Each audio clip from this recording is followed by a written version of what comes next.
السلطان يا عمي شوية شوية يا عمي. لسه ما في جواز شوية شوية.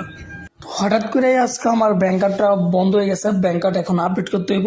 তাইলে bank card update করার জন্য আমি যাইতেছি আমার সৌদি দোস্তরে লিয়ে, এর সাথে আমি একটা ভিডিও দিছিলাম, তো আপনারাই জানেন। তো চলুন এই ব্যাংক কার্ডটা আপনাদের সাথে আজকে শেয়ার করবো কিভাবে আপডেট করতে হয়। আল রাজি bank, Saudi Arabia. Hello cousin, this is মমিন, আসসালামু আলাইকুম, আশা করি সকলে ভালো আছেন। তো আজকে আমি আরো দোস্ত যাচ্ছি হইতে ব্যাংকের মধ্যে ব্যাংক কার্ডটা আপডেট করার জন্য, কারণ আমার টাকা বের হচ্ছে না, এই জন্য ওর সাথে গল্প করতেছি। তো ও গল্প করে করে বলতেছে আসলে তুই কবে বিয়ে করবি ইত্যাদি, ও হাসতেছে। সুলতান يا عمي شوية شوية يا عمي. لسه ما في جواز شوية شوية. لازم شوية شوية يا عمي. كيف رو كيف رو দেখতে হচ্ছেন গাড়ি কেমনে চালাইতেছে, মানে গাড়ি চালায় ওরা হেলতেছে, এত স্পিডে গাড়ি চালাইবো যে এখানে আমাদের বাংলাদেশ 60 থেকে 70 কিলোমিটার, এখানে নর্মাল ডাউন হচ্ছে 100 কিলোমিটার উপরে সৌদি আরবে। এটা সেম هذا كم ممكن كيلو ركب زيادة. كيف كيلو؟ يعني كيلو هذا هاي سبيد كم آخر شيء؟ سيارة؟ ايوه سيارة 240 240 মানে 240 كيلو 240 কিলো স্পিডে চলতে পারবো একটা গাড়ি, মানে হাইস্ট।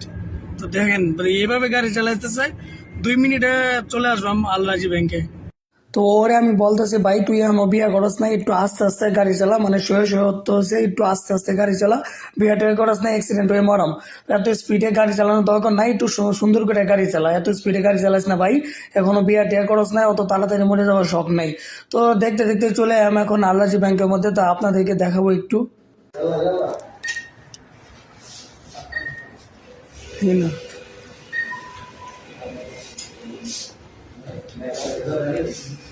তো রাতের বেলাও আসছি, রাতের বেলাও যে আল রাজি ব্যাংকে এত ভিড় হবে তা কখনোই ভাবি নাই। দেখুন অবস্থা, একদম একটা এটিএমও খোলা নাই, পুরা এটিএম বুথ একদম বন্ধ আছে।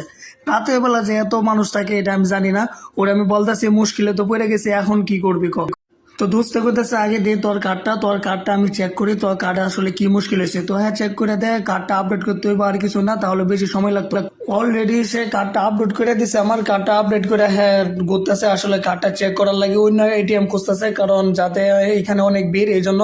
তো অন্য এটিএম কার্ডে এনে গেছে, তো ওইটা বন্ধ দেখে ও আমারে বোঝাইতেছে এটা এখন বন্ধ, এখন তুই কি করবি। আমি বলছি কোনো সমস্যা নাই, ওইটা বন্ধই চল মার্কেটে আমাদের এটিএম বোর্ড আছে, ওইখানে চেক করে নেবো। তো বলতেছে চল মার্কেটে। ভিড় দেখছেন, মানে আপডেট করে যাচ্ছিলাম ব্যাংক আপডেট করতে জানটা শেষ, তখন যাই গাড়ির মধ্যে বই গেরার পরে আপডেট হয়েছে নাকি জানার লাগবে।